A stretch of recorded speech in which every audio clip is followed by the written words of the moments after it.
people will become inquisitive about our faith based on the quality of our relationships. So in 1 Peter 3, he's talking about how you treat your spouses, how you treat your neighbors, how you treat your enemies. And the quality of our relationships and the countercultural nature of our relationships actually invokes questions. And so if you do relationships well, then the relationships that you do well create questions from the outside culture.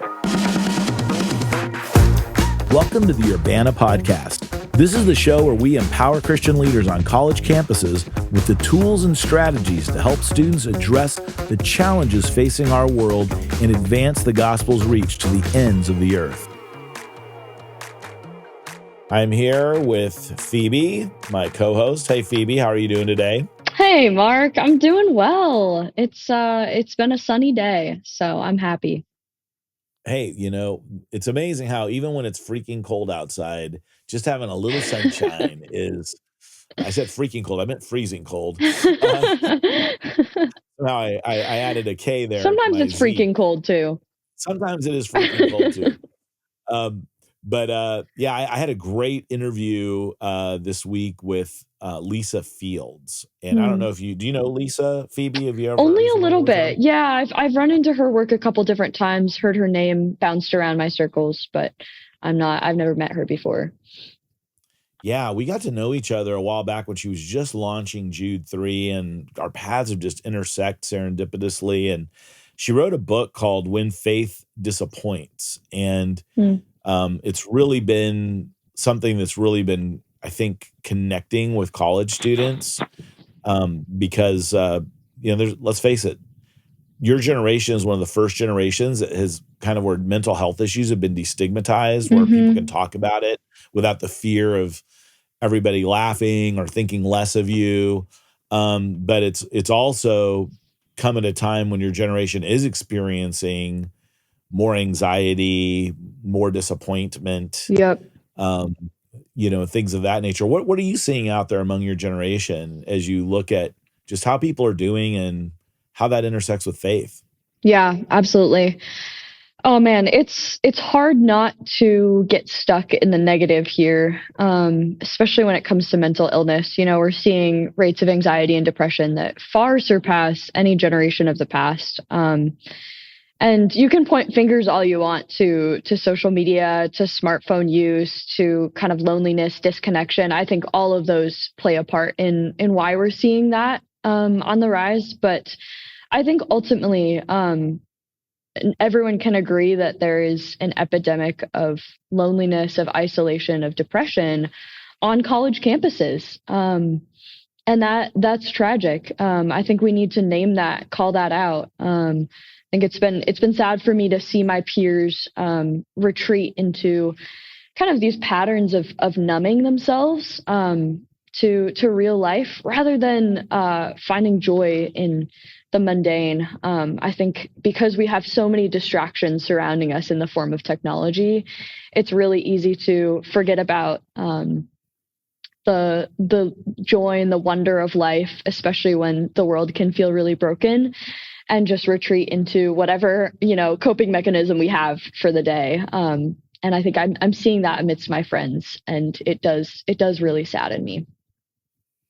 Yeah, it's funny. A book that was real popular when I was in college was a book called Information Anxiety by Saul Wellman. And it talked about how the rate of information has increased. Now, this is back in the early 90s, okay? Right. And he talked about how the Sunday edition of the New York Times had more information in it than the entire Renaissance period that was available during the entire Renaissance period. And that seemed unbelievable. But now you're even going like, what's the New York Times print edition on Sunday, right? Exactly. Yep. Nobody gets that thick tome of paper anymore, like that. So just the thing about how times have changed in terms of that information and how that creates an anxiousness. When I would have a decision, I might have 3 options. You have hundreds of options. Yeah. And that's, you don't even, it's hard for me to even appreciate what kind of anxiety just those conditions can create for a generation. Yeah. So, but I also wonder, it'd be interesting to get your take on this. You know, one of the things about Urbana is that people kind of find direction in their life, like where it helps them kind of like figure out where they fit in the world and who they want to be, how they want to show up. And I've sometimes wondered, you know, does purpose help combat anxiety and anxiousness and depression when you're living on mission? What do you think about that? Yeah, I believe so. Yeah, absolutely. I think the idea of vocation, the idea of calling, can feel really overwhelming when we do it wrong. But I think if we think about vocation rightly, which I have this image in my head of like a tree. So instead of thinking of vocation as like one narrow straight road that if you stray off of it, you're a bad person. Instead, thinking of it as a tree, like it's branching out. There are many different paths that the Lord could have for your life, and you can take any one of them, and He gives you that ability to choose where you're going. I think thinking about vocation in that way, and thinking about calling, in kind of this tree sort of way, that the Lord's will is set out before us, and all we have to do is choose the direction that He's calling us, and we do that in prayer, in spirit-led guidance. I have this this kind of phrase in my head. I don't know who initially came up with this, but the idea of holy discontent, kind of finding where is that like intersection of my passions and my skills and my giftings with the world's need. And it's really easy when you're flooded with so much information to just feel like so overwhelmed by the amount of directions you could go. And instead thinking of it as, okay, I'm just going to ask the Lord in prayer where He has for me next. And just that simple little Venn diagram of, okay, I know a couple of my skills and a couple of the world's needs. Where is that space in the middle of holy discontent? Something that really makes me angry or makes me sad, and how can I use my skills and my giftings to go forth and solve that issue in the world. I think that 100% can be an avenue of healing and redemption in our own stories of struggling with anxiety or depression. Yeah, and I definitely don't want to take anything away from other therapies and medications and things that can be helpful to people in that, but sometimes it's just knowing that I have a purpose and a reason for being alive, you know, that I wake up every day. That can be a real helpful thing. Yes, so absolutely. I want to remind everybody, you can go to urbana.org to register for Urbana and join us this fall for this incredible time that we're going to have together, where the focus really isn't the stage, it's what God is doing in you. And I think that's going to be a real exciting journey for people to be on. But I'm excited to hear from Lisa today. You know, Lisa is an apologist, but she's different. Her frame is different. And we're going to unpack this. And I don't want to give anything away, but she kind of says that, you know, what's really important is we have the emotional intelligence to look at the question behind the questions. What's the root cause underneath it? And so let's find out what Lisa has to share with us today.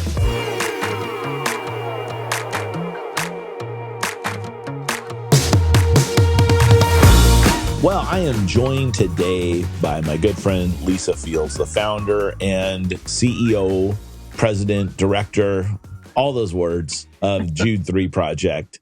Lisa and I, boy, we've known each other for quite a while, it feels like. Yeah, it's been some years. Yeah, we don't always get like a lot of time together when we see each other, but it's like one of those friendships over time that just kind of keeps growing and developing. But Lisa is an apologist. And so, Lisa, why don't I let you share a little bit about yourself, Jude 3, kind of how you got into what you're doing. And I want to talk today a little bit about your book, When Faith Disappoints. Yeah. So, Lisa Fields, founder and CEO of the Jude 3 Project, as you already mentioned, been doing this 11 years. Crazy to think it's been that long. Years. We started it is hard the website in February of 2014. And so now we're in March 2025. And so the Lord has been faithful. It's funny because if He had told me all that I would have to go through when I started, I don't know if I would have accepted it. But he gives you a plan and he hides the hard details. So been doing this for 11 years in PK. So I grew up in church all my life. Never thought I would be an apologist. Didn't even know what an apologist was going into college. My goal was to be a stockbroker, work on Wall Street, make a lot of money. And so obviously that didn't happen. Ended up switching my major in undergrad. One of the reasons is because I had a really interesting class, the Intro to New Testament, that challenged my faith. I had never thought critically about what I believed until college.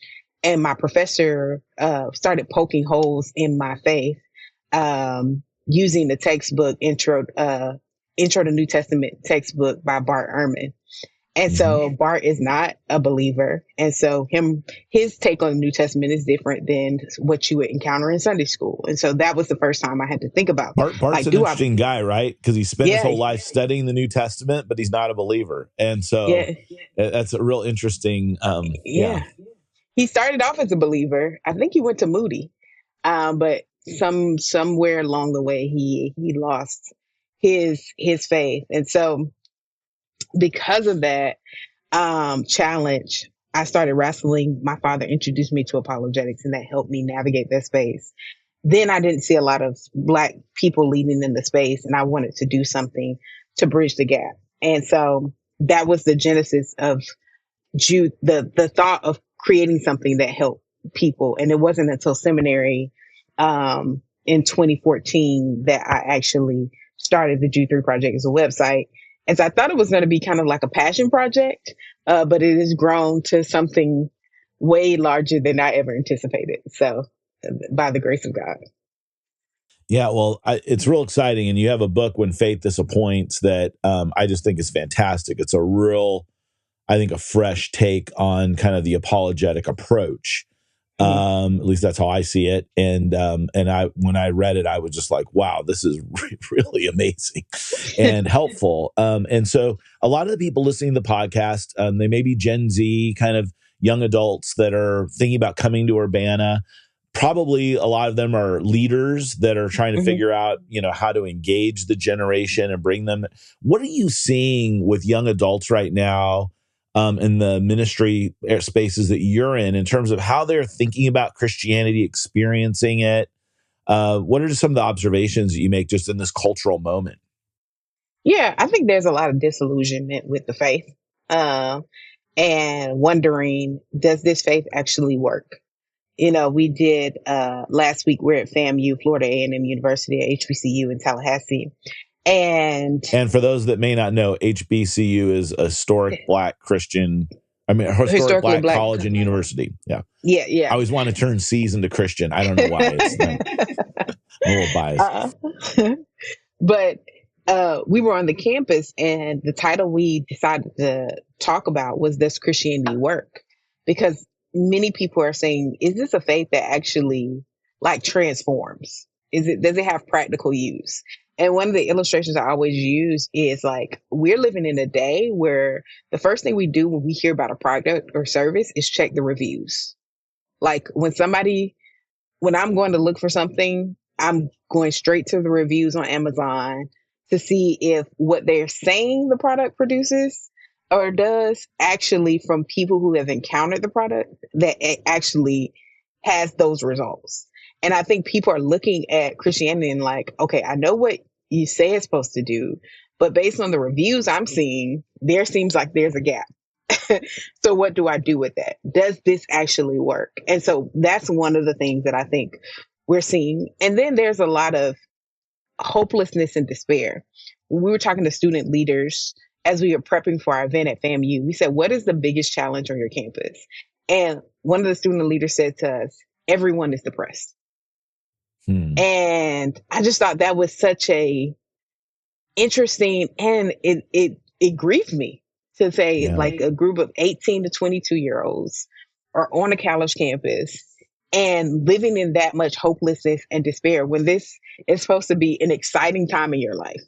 But then as I was talking to them at the event, I began to lament about the age of information. When I was in undergrad, Facebook just started. And it was like you had to have a college email to even get on it. So our parents couldn't get on there.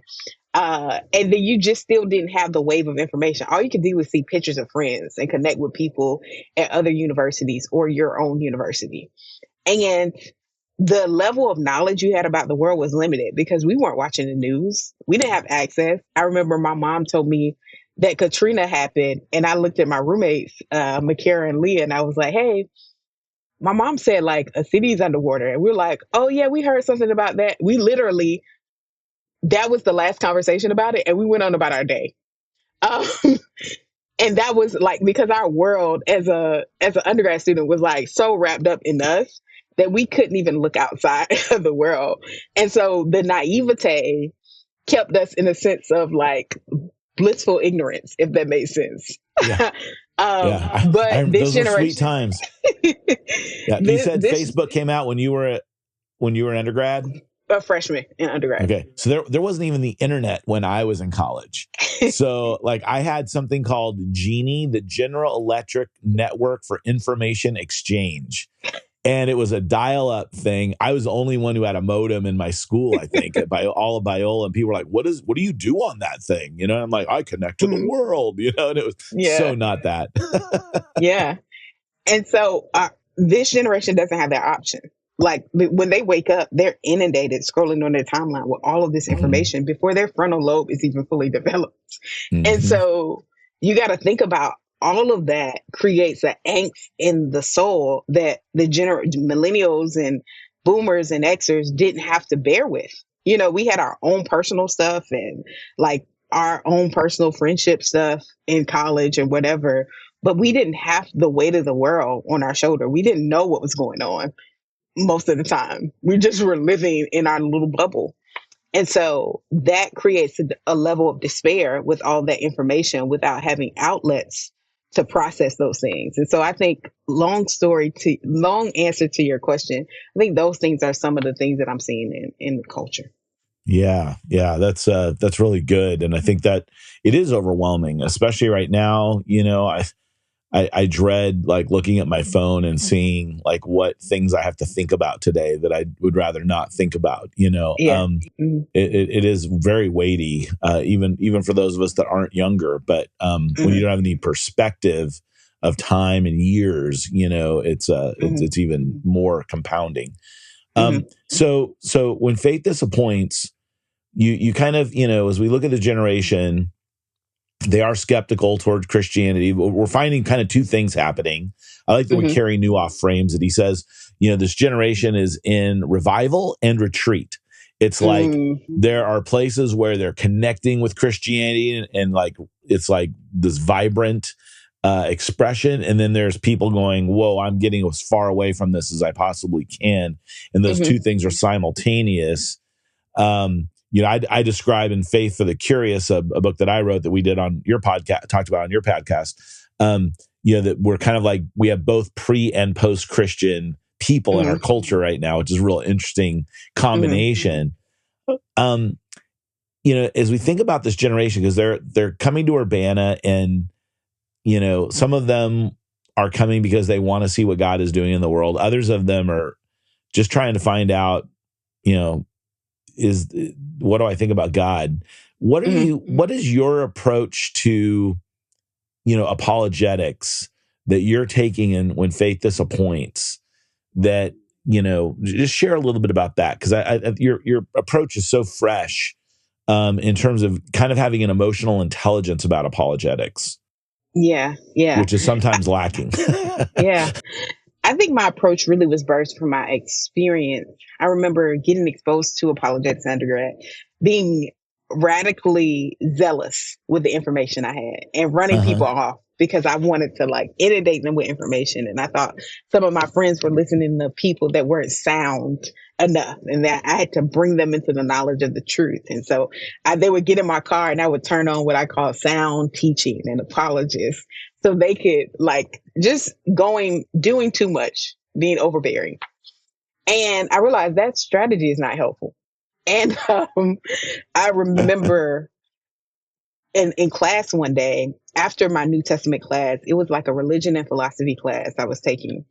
And my professor, he was like, grew up in church, and he started his journey in religious education and divinity school. And then some kind of way he landed in a way more progressive, almost not even a Christian anymore, like his like on that line. And we were going back and forth. And I remember him in the midst where I thought we were having an intellectual argument. He threw out, "Why did God let my daughter be born with Down syndrome?" And I remember in that moment, like recognizing, what are we even talking about here? I thought we were having an intellectual conversation, but we're actually having a conversation about pain. And it was the first moment that I realized that there's always something underneath the logical arguments that we're having. And so that kind of was like a point of which, like, that was like the first marker of like, apologetics is more than having intellectual arguments. It's actually, if you want to penetrate and break through, you have to have deeper conversations. Now, at that time in undergrad, I didn't have the emotional intelligence or maturity to even know what to do with that. I just was like, I got quiet. But as I've grown, I've seen, like, how do I minister to people if I'm not just I'm not just talking to win. Like, winning is not the goal. Winning the argument is not the goal. Winning the person is. And I have to see the person beyond the question. And even though the question may seem ridiculous to me, there's something that undergirds that I need to look into. And I've just found that getting to the root of people's questions is really healthier and more successful, and proves to have more success than just arguing with people about the fruit of their question. So the fruit of their question might be, I can't believe in God because I believe in evolution, and science and faith are at odds. That could be the intellectual, quote unquote. But then you pull back the curtain and you listen, and then you see, what is the pain point? And then you realize, oh, they prayed for their mom to be healed of cancer and she died. And so they're like, this faith doesn't work. And somewhere along the way, they picked up intellectual arguments that I could kind of anchored their disbelief. Mm-hmm. And so getting to the root of it, to me, has just been a more helpful strategy. Mm-hmm. So what are some of those roots, Lisa? I mean, you've really helped me because I'm actually in an ongoing conversation with a kind of an atheist apologist, and and he's been wanting to engage me in arguments and all that, which, you know, I could do. I'm not as good at those things as like you or Sean McDowell, but I could do that. But I'm just trying to understand what is his fight? Like why is he putting so much energy into this? What, you know, I haven't figured out or heard, and I haven't had enough time with him to really understand that.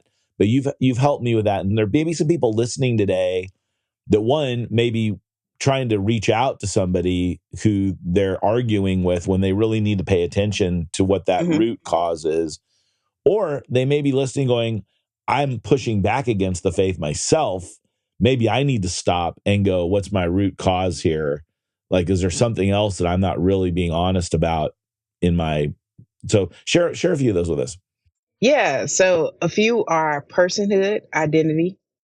Okay. People are looking for faith that affirms their identity. And we see this often in the Black community, where people are looking for a faith that affirms their identity when they think historically Christianity in the U.S. hasn't affirmed their identity.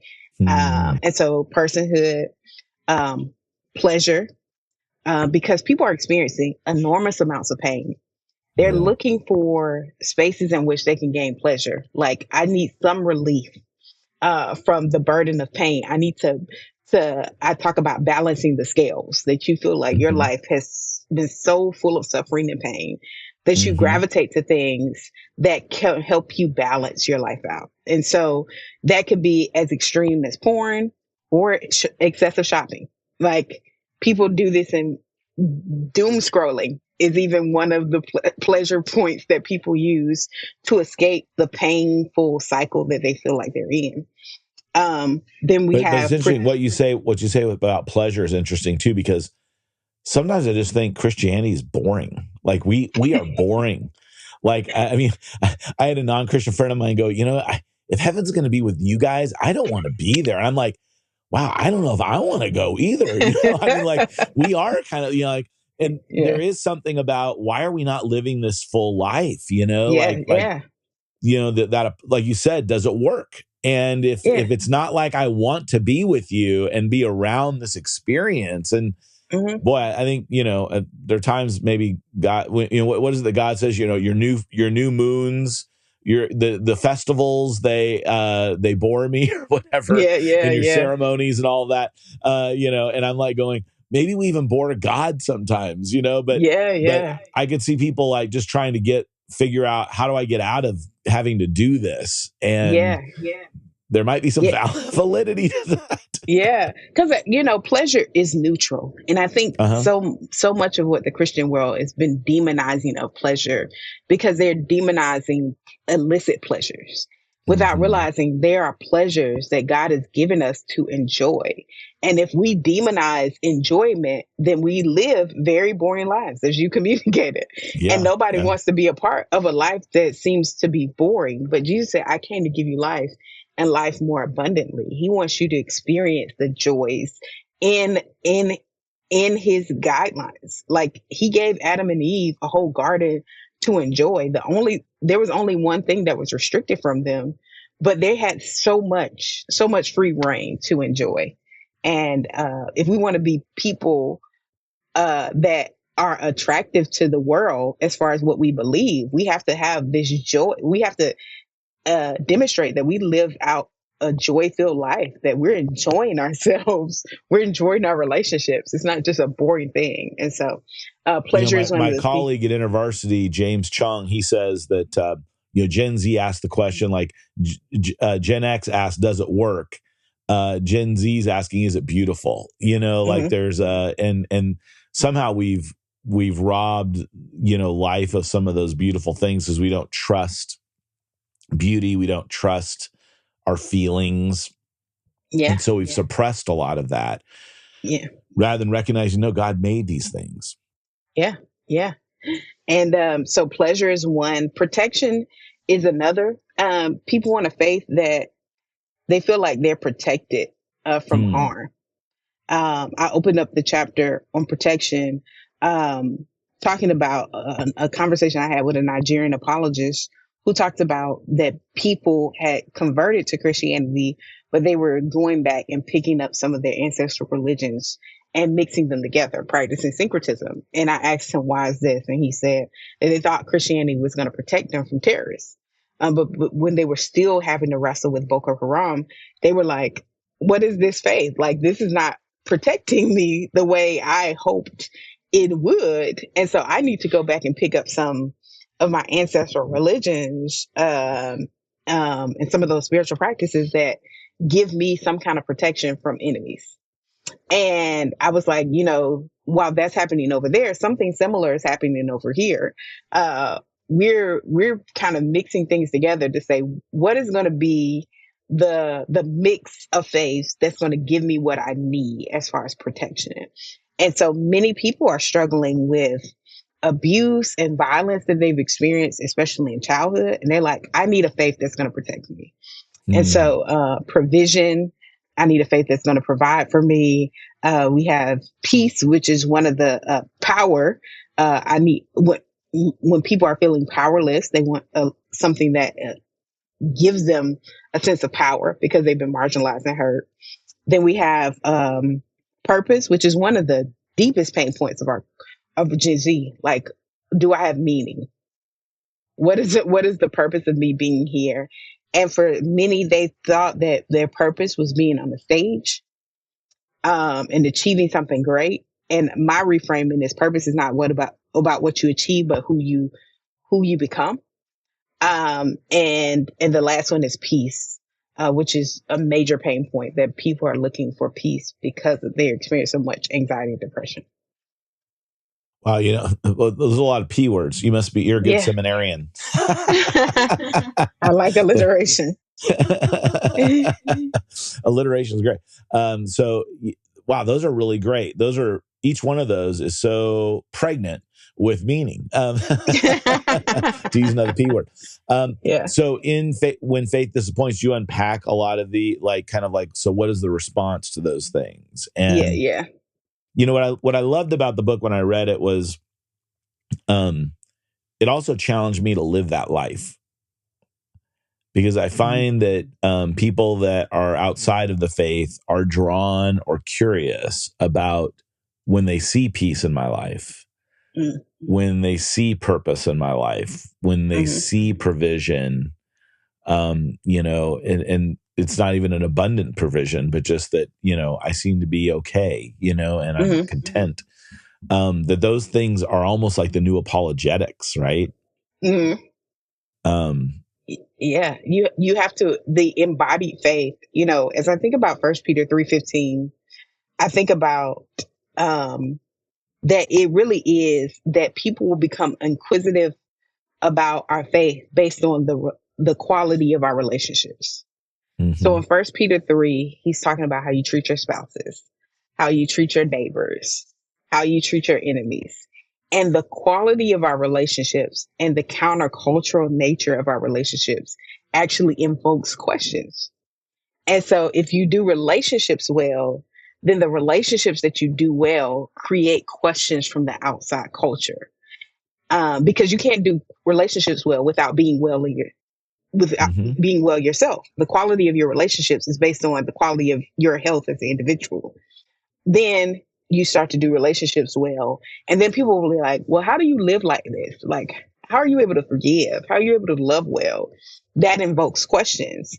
And so, like you said, you have to embody it to do apologetics well biblically. And then because you wrestle with faith yourself, you know how to live in community and context with people. Outflowing from that is when you even answer the questions that come your way. You do it with gentleness and respect naturally because you know how to deal with people. And so I think that's kind of what I want help people to see. Like, in order to do this well, we have to do community well and have wrestle with God ourselves if we want to be good apologists to live out what Peter is telling us in 1 Peter 3:15. Yeah, you were talking to me a little bit in another situation about hope. Unpack that a little bit. Yeah. So he's saying to be able to give a defense for the hope that you have. Yeah. And many people are not asked about the hope that they have because nobody's seen the hope. Like we live like there's no hope. And when you live like there's no hope, nobody's going to ask you about hope because they're like, you don't have any. So I can't ask you about what you don't have, what you don't possess. And so what does it look like? I feel like this in our culture today is our time to shine as believers, right? That there's so much despair that we have to live like, man, I know what's going on in the culture, but we have a God that is greater than what we are seeing now. And so I've really been meditating on Elijah and Elisha. And when Elisha is scared, and because they have the army coming, he's scared. And Elijah says, God opened his eyes. And when his eyes are open, he sees that the thing that he's surrounded by is surrounded by something greater. And because of that, his fear is quelled. So I've been asking God personally in my devotion, God, open my eyes. There's so much surrounding me, but help me to see that what's surrounding me is surrounded by you. And that gives me hope for the future. And then when I'm able to live from that hope, then people in despair, the culture will be like, how are you so hopeful? And then you can point them to the gospel message. I don't know how many times I've heard that passage in 1 Peter, be prepared to give an answer for the hope that you have. And I've always seen that as being able to defend the faith. I've never, what you just said is a totally new frame for me in terms of why do you have hope? Can I give an answer for that? And yes, there's a defense in there as well, but it's more than that, isn't it? It really is living into that. I think So, Wisdom Works, that's my, the organization I founded. And, Proverbs says, hope deferred makes the heart sick. Yeah. But a longing fulfilled is a tree of life. And a lot of what I see happening today is people putting their hope in the wrong things, hope in an election, hope in a politician, hope in a job, hope in whatever it is. And it just crushes them when those hopes keep getting deferred, pushed off. I remember during the pandemic, just this idea that things were going to open back up again in just a couple weeks. And that constant pushing back and delay was just soul crushing. And it's like, well, wait a minute. Am I putting my hope in the right thing? And if you put your hope in the right thing, that is a tree of life. So, so powerful, Lisa. Wow. Thank you for that. I'm walking away from this going, oh, this is like for me today. Yeah. And I think when we frame apologetics that way, it makes it accessible to everyone. Because you might not be able to retain, some people just aren't. I'm not, like, as an apologist, I'm not able to retain like dates and numbers the way some of my colleagues are. My mind just doesn't work like that. I can give you a roundabout sometimes, but I would have to look at the notes to give you the exact date because I don't remember dates. And so some people are intimidated because they can't retain like large amounts of information and just disseminate it on demand. They have to pull out their notes. And so they're like, I can't be an apologist. But when you bring it down to like embodiment and being able to defend what you embody, it makes it much more accessible to people. And what's interesting in this kind of like your truth, my truth culture too, if I'm speaking relationally about my hope in Jesus, it's hard to deny that, right? I mean, it's like that's my experience, and I find that's very appealing to people as well. When we can talk about that way, and sometimes it makes me wonder if many of us have the relationship with Christ that we think we have. I know for me, thinking about Christ's presence was a real change for me because I always think about Christianity as a system, not the presence of Christ in my life and my pursuit of him and imitation of him. And that changed the relational dynamics with Jesus for sure. Yeah. So, yeah. Well, Lisa, this has been great having you with us today. This has been so good. The book is When Faith Disappoints. It's I just, you have to read it. It's so good. It will equip you to share your faith more boldly. And Lisa, I hope that the calendar works out for you to be able to join us at Urbana. I know our students would benefit from your instruction and counsel while you're there. So I hope you are able to join us when Urbana rolls around. But thank you for just blessing us today with those thoughts. Thank you, Mark. It's been a joy. Wow, Lisa really touches on some just really powerful ideas here. This idea of emotionally being aware of when somebody's challenging Christianity, what they're really looking for are these things under the surface. And she gave us all those P's, the P word. She's quite the alliterator. Lisa talked about personhood and how important that is and why that can be one of the things that people are reacting to the gospel. When she talked about that one professor who really shot her down, who was dealing with, why did God let my daughter have this experience, and that pain there. And then at the end, the talking about hope and what we put our hope in. What do you see your generation putting hope in, Phoebe, as you're just kind of looking at pop culture and, things around you that you're paying attention to? Yeah. I think we are a generation continuing in the throes of American individualism in a lot of ways. And by that, I think we often put our hope in ourselves, as everyone does at some points. I think we, as Gen Z, have a lot of hope and trust in ourselves as individuals and also in the communities, the groups, the tribes we are a part of. I think because social media has kind of created silos or echo chambers, these groups that feel exclusive because we're just with people that look like us and we can immediately find people that think like us and act like us. I think we have a lot of hope and trust in in the groups that we are a part of. I think the dark side of that is that we can end up in these siloed kind of separate communities that we're only hearing our own voices in. But I think there is also hope in that, as gospel opportunity to be communities that can collectively witness to Christ. I think technology affords us a unique kind of perspective and means of sharing the gospel, because suddenly we can connect to people all over the world. And witness as collective groups in ways that we haven't before. And so I think that is really the upside of that, is that even though we put our trust in kind of our groups, our tribes, there is opportunity to band together in unique ways that haven't been possible in the past.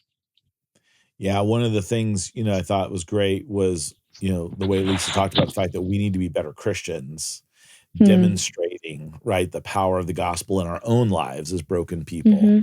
That by showing that we're hopeful, that's countercultural, counterintuitive. It draws other people to us. Yeah. And these ideas that Lisa shares are going to be really important, because we're actually going to be talking about, in Acts, it talks about, we're going to start in Jerusalem, go to Judea, Samaria, and the uttermost parts of the earth. And we really want to start at Urbana with talking about our Jerusalem, which is our campus. And the things that Lisa's talking about, just basically showing up right here where we live right now in a way that is countercultural, counterintuitive to the way the world is putting its hope in things, trust in things, is a way that we reach out to others. Do you, you're on a Christian campus where students actually have to, profess to be a Christian in order to attend, right? It's a little different context than some of the other schools and students that are coming in from secular campuses, where maybe they're a part of, an InterVarsity chapter or a Crew chapter or a Chi Alpha chapter or Navigators, Bible study chapter or whatever. As you think about your Jerusalem, like the campus that you're on every day, what opportunities do you have to really, live into the kingdom purpose, for your campus? Yeah, that's a great question. I think at Wheaton, it's easy to pretend or forget that we are still broken people. I think because we are a Christian campus, and maybe students listening who are part of a Christian group on campus also feel this within those groups. I think because we profess faith in a good God, it's very easy to just hide our own struggles and our own brokenness. I think we have a culture that is a culture of perfectionism here on campus, and that, I think, is a unique opportunity to remind ourselves of the truth of the gospel, which is Jesus interacted with broken people. Jesus lived and ate with broken people, and he invited broken people to share that brokenness with him. He shared in their brokenness. He entered in these intimate communities. And I think it's really easy to just want to be the perfect Christian and to be kind and friendly and welcoming and mentally stable all the time. And we have to remind ourselves, like, that is not who Jesus calls us to be. And in fact, I think we're doing ourselves and our communities a disservice if we're hiding that vulnerability. So I think at Wheaton, what I'm seeing is just an opportunity to have this kind of radical vulnerability, this radical humility to say, yes, I'm broken, and I also see you in your brokenness, and let's invite Jesus into that space. Yeah, it's amazing what you're describing. Reminded me so much of my time at Biola, because I'd grown up going to public school all my life, and so Biola was the first time I was like, it kind of felt like going to summer camp like all year. And I was like, wow, I'm around Christians the whole, everywhere I turn, and we're going to chapel together. And it was like this wonderful thing, but it can become a little bit of a breeding ground for hypocrisy. And so I actually became a member of the Magic Castle in Beverly Hills. Wow. As a way to like just be around people on a regular basis that weren't Christians, but we would have some common bond around, doing magic tricks. And so that was kind of my little place for keeping my foot in reality so that I didn't escape. We called it the Biola bubble at that time. I don't know if they still we call it the Wheaton have bubble. So yeah. yep, we have the same Ours thing. alliterated Yeah. at least. So the Wheaton wobble. We want to encourage people to get out of their bubble and come to Urbana in December this year of 2025. It's going to be in Phoenix, Arizona. It's going to be moving west and warm with Urbana, moving out of the kind of the central part of the country where it's typically been a little colder in December, moving to the warmer weather of Phoenix. Want to encourage people to come and join us as we really try to explore how do we fit into God's global mission. So want to invite you to come. Thanks, Phoebe, for joining me again for another episode. And we look forward to seeing everybody on another episode of the Urbana Podcast.